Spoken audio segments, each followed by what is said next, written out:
Customer নিজে থেকে ফ্যানটি খুলে কি অবস্থা করেছেন দেখুন। আর এই সিলিং ফ্যানের শ্যাফটটি অবস্থা একদমই খারাপ আছে।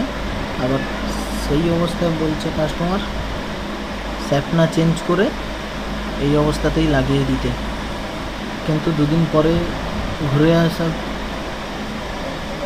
পরে দেখা যাচ্ছে যে কয়েল পুড়ে গেছে। কাস্টমারের যেখানে কম টাকা খরচা হতো সেখানে ডবল টাকা খরচা হলো। ভিডিওটি ভালো লাগলে লাইক এবং সাবস্ক্রাইব করে দেবেন। শ্যাফট চেঞ্জ কীভাবে করতে হয় সেটা একটু দেখবেন।